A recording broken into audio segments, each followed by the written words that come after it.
Hi everyone, welcome to my channel Gastronomic Delights by LB. Today's recipe is Holi special Mawa dry fruit gujia tart.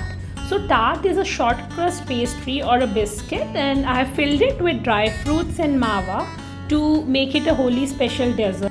This tart was liked a lot by my family and friends, so I thought of sharing the recipe with you all this Holi.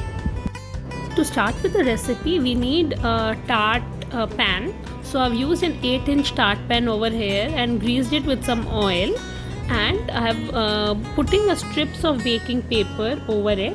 These strips are very helpful in demolding the tart without breaking it. So in case you don't have this baking dish, you can use any thali and you can grease it with the oil.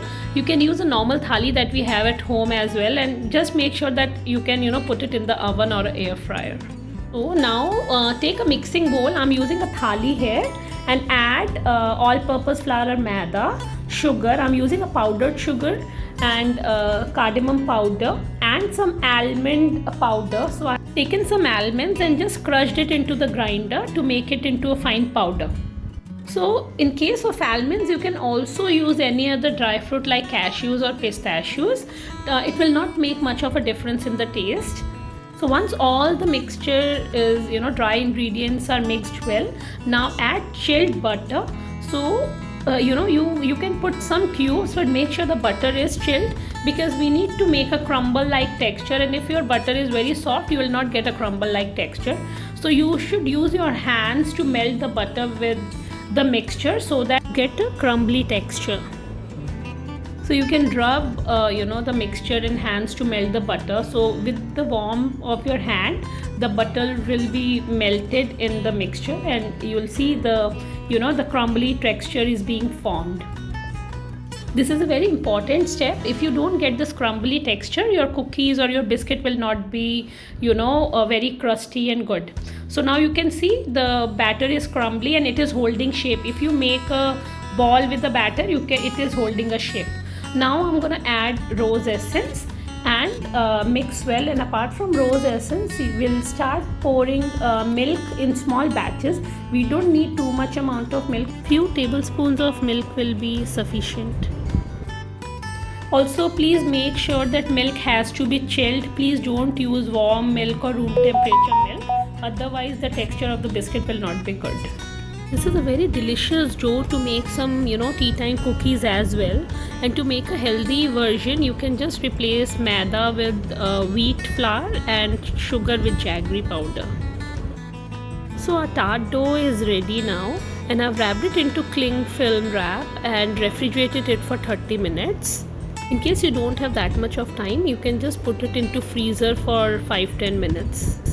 The dough is chilled, and now we'll shape it into the tart mold. Using the rolling pin, just roll the dough into a thick chapati. You can shape it into a circle using an hand, and please don't worry if the dough or a chapati is breaking. Just pressing with hands, you will get a firm shape again. You can see as I'm doing it here. Now using the tart tray, cut the circle to form a base of the tart. As the dough is really soft due to butter, so you can just flip the tart tray on the this shape and take the dough into the tart tray. So you can see silicone mat is really helpful in this stage. In case you don't have silicone mat, you can use baking paper, greased baking paper, and it will be really helpful to flip the batter or dough into the tart tray. In a similar manner, we'll cut the strips of the dough to form the edges of the tart. You can just gently press the edges with the base, and it will be perfectly shaped. If it is breaking, don't worry about it.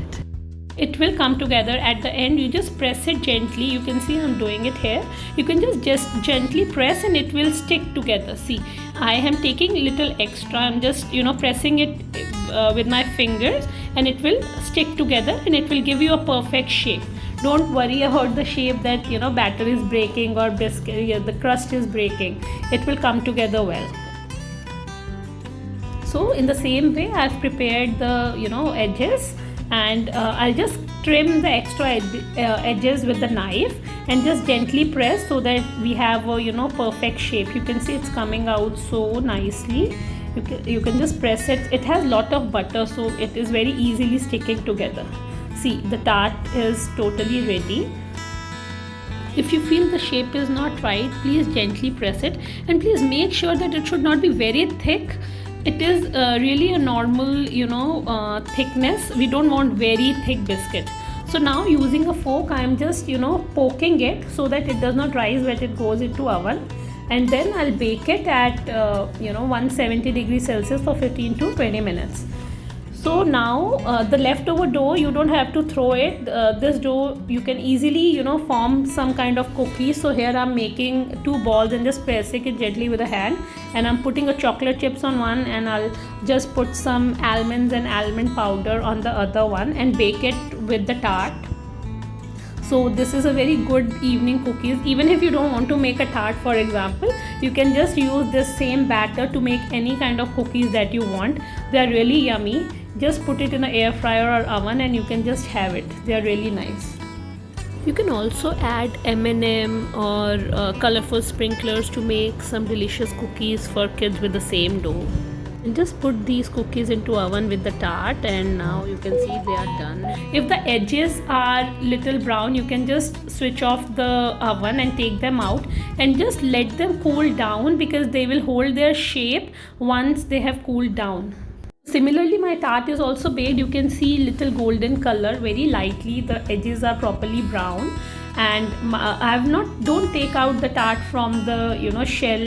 Now let it cool down. The biscuit or the tart will harden once it is cooled down, otherwise it will break.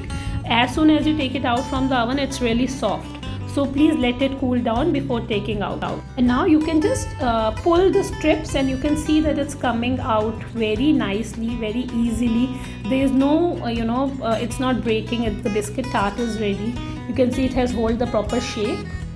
It's such a delicious cookie that you can just eat it like this also. It's really yummy. So now I'll just glaze the tart with the sugar syrup. So it's a very small quantity sugar syrup that I prepared. 1 tablespoon of sugar and 1 tablespoon or 2 tablespoons of water. You can just let it boil and let it cool down. And this is optional step. You can really skip this step. I'm just doing it because it gives a good glaze to your tart once it is chilled. Now we just put the tart in the refrigerator for some time.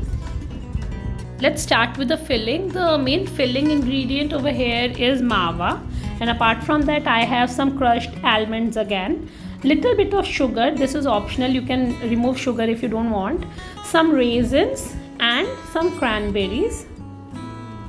So raisins and cranberries itself are really sweet, and I've just dipped them into water for 15-20 minutes. And we also need some milk. And to flavor the tart, we will be using cardamom powder as well as some rose essence. So rose essence goes really well with mava. And it is one of the main ingredients I always use in gujia as well. So the ingredients of the filling is same ingredients that we use in the gujia. I have not used coconut. You can also use some grated coconut in the filling if you like. So take a pan and just add all the mava and milk and add sugar. Sugar we add initially because we want sugar to melt, and you have to make sure that mava is melting. So I am using frozen mava here. That is why it's taking little bit time. If you are using fresh mava, that will just melt in another 5-10 minutes. So just add almond powder, some cinnamon powder and rose essence, and just mix it well so that mava is smooth and creamy. Just add milk in batches to have a flowing consistency. We don't really want thick filling. Consistency is very important. We want very smooth. You can see it's very smooth. At this stage, when mava is totally melted, dry fruits are incorporated together, we will add our raisins and cranberries. So for me, cranberries are really important ingredient as well, because cranberries are slightly tangy in taste, which actually balances the sweetness of the tart. In case you don't get cranberries, you can use tangy raisins for the same taste. So now once the mixture is smooth and ready, we'll switch it off and let it cool for 5-7 minutes before pouring it into the tart, and make sure the tart is chilled. And now you can see I'll just spread the mixture very carefully over the tart. You can see, just flatten it out, and you have to just keep it in the refrigerator for some time so that the mava thickens again and mixture is set properly in the tart. Chill it for 2 to 3 hours before serving, and it is served cold. You don't have to warm it again. And you can see the mava is properly set, and there is a that shiny glaze on the edges of the tart that I was talking about. You can store this tart without the filling for around 7 days in the refrigerator. Let's garnish the tart now. So you can garnish it as per your choice. Over here I'm using 3 different colors to give it a holy effect. I'm using kesar milk. I've taken some strands of kesar and dipped it into the milk for 5 to 10 minutes, and I'm using that milk in the center. I've just made a circle with the mold and colored it the saffron milk. Then on the side I'm using green color pistachios. So I've used crushed pistachios for the green color and rose petals for the red color. These colors actually make this dish visually appealing as well, especially for Holi, which is festival of colors. And you can garnish as per your choice, as per your ideas. You're totally free to use your imagination to garnish the tart. So this is very delicious. My actually friends and family love this tart. Do try this beautiful fusion recipe. I'm sure your family will love this crusty biscuit with melt in the mouth mava filling. Hope you like this recipe. Wishing you all a very happy, colorful and sweet Holi. Thanks for watching. Please like, share, subscribe for more interesting recipes.